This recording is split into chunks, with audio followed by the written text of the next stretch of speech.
Well, guys, the Oscars took place over the weekend. Maybe some of you watched it, some of you didn't. I ended up watching it because I thought I was going to go to Piers Morgan to discuss it today. Guess what? That fell through, so I wasted my time. But you know what? I'm going to use my wasted time so that you don't have to waste your time. Does that make sense? We're going to go through some of the woke moments that took place this year at the Oscars because guess what? Woke is still alive and well in Hollywood. Let's talk about it. Yeah, you better.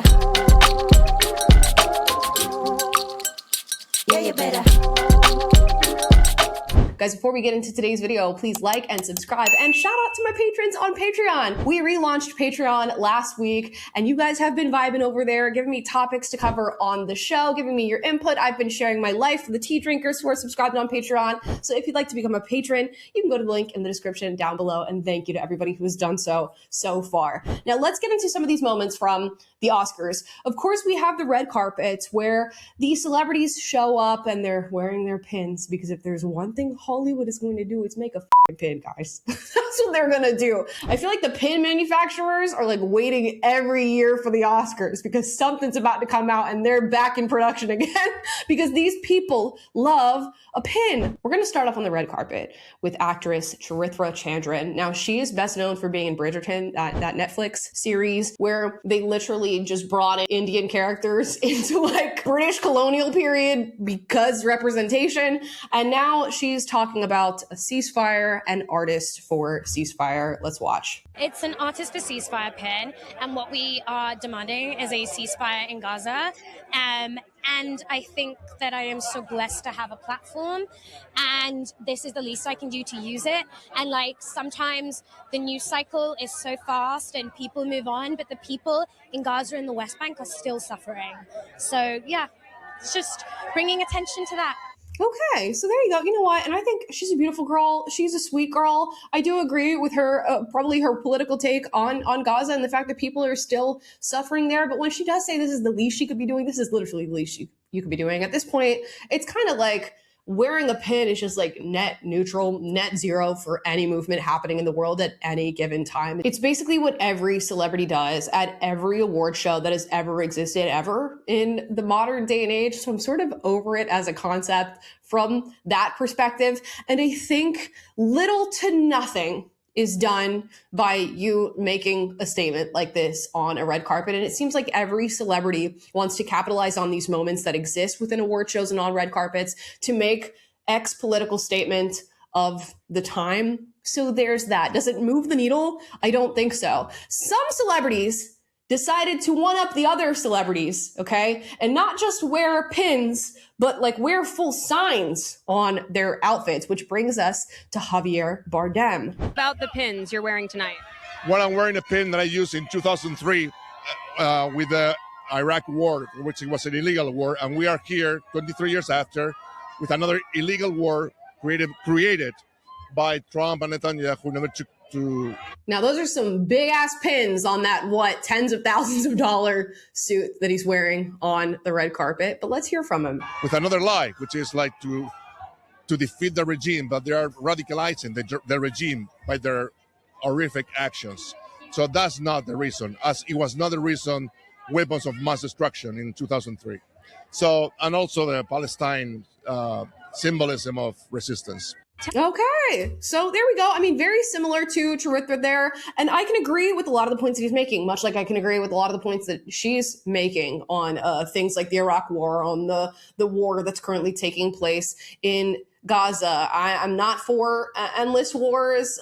We were told there were going to be no new wars. We're going to see how it pans out with everything that's happening in Iran right now in this country. But boy, did you do nothing with wearing your pin and wearing your big ass sign with your hundreds of millions of dollars probably on this red carpet and your tens of thousands of dollars suit and your probably hundreds of thousands of dollars jewelry. So there's that. But he went even further than that. He wore these pins/road signs at this point up on stage with Priyanka Chopra to say no to war and free Palestine, and then go on to like give away a golden award to a celebrity. No to war and free Palestine.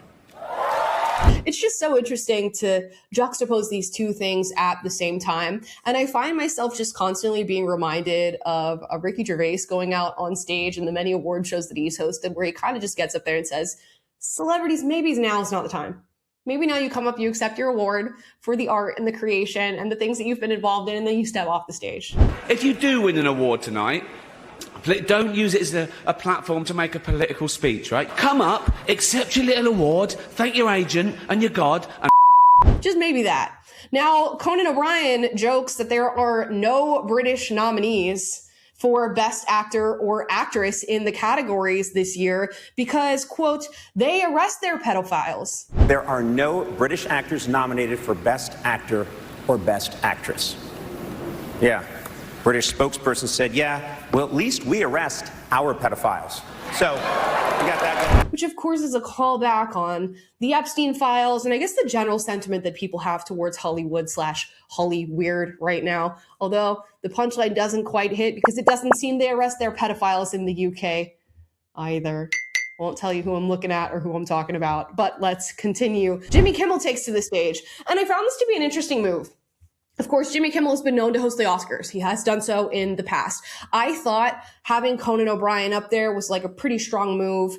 And I like Conan O'Brien. Conan O'Brien does keep it light. He does keep it fun. He has little punchy jokes, but he's not really trying to get into the political nitty gritty. He's certainly not trying to make a huge statement out on stage. And I think in doing so, he is making a statement in comedy. He's making a statement about where we should be right now as a society, where they should be right now in their place in Hollywood. And to bring Jimmy Kimmel out on stage is just to fly in the face of that. And we all know Jimmy Kimmel's going to take his moment to not only make it political, but he's going to make it about Donald J.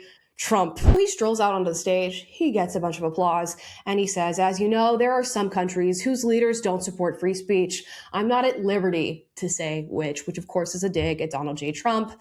Let's just leave it at North Korea and CBS.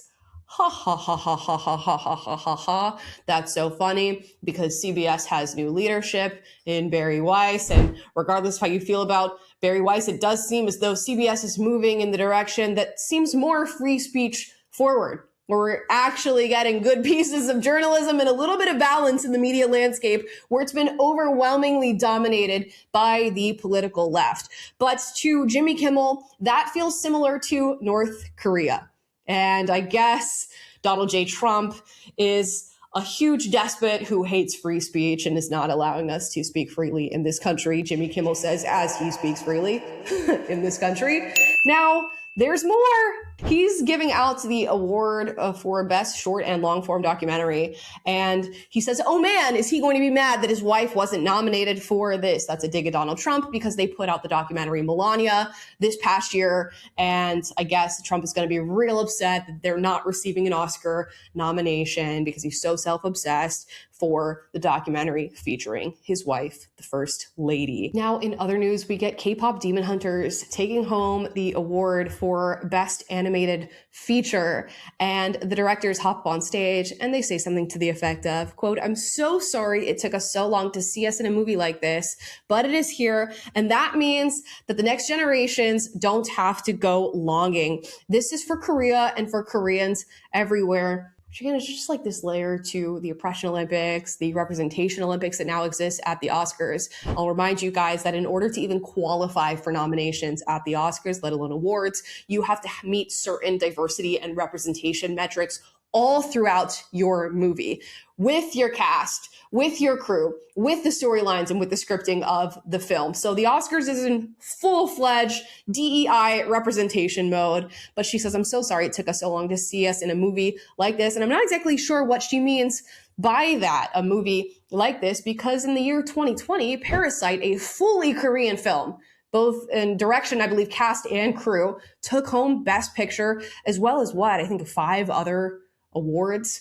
So I don't know. How long do we go on the representation and diversity bend before people can't make statements like this anymore? I mean, this was a heavily diverse Oscars, as was mandated by the very metrics you need to be nominated for the Oscars. So you have a very diverse group of winners, a very diverse group of nominees. I don't think we can keep saying this every single year. But there was one silver lining to the Oscars, at least in my experience watching it.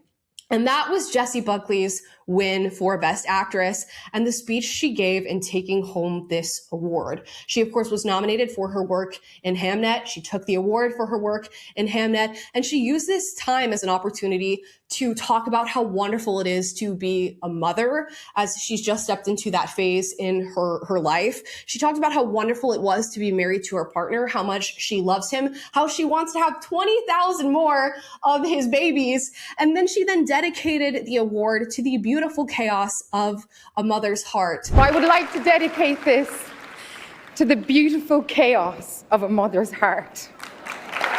Which is something that you don't see in Hollywood so often. Just somebody who's bursting with gratitude for the position they're in life, who's not trying to completely push a political statement on you in their acceptance speech, and who's just super happy about where she's at with her husband, where she's at with her kids, wanting to have a ton more kids with this man. It was just such a beautiful, joyous speech and a joyous moment to close out the night on the Oscars. And I feel like it was refreshing after everything consumed throughout the many hours of watching both the red carpet and the awards themselves. So guys, that's my woke update, my silver lining update on the Oscars. I would love to hear your thoughts in the comments down below. Let me know how you feel about each of these moments. Let me know how you feel about the awards that were taken home and the movies that were rewarded during the Oscars. I didn't really get into that in this video. Not my lane. We'll allow, I don't know, a Nerdrotic or a Critical Jinker to cover those things.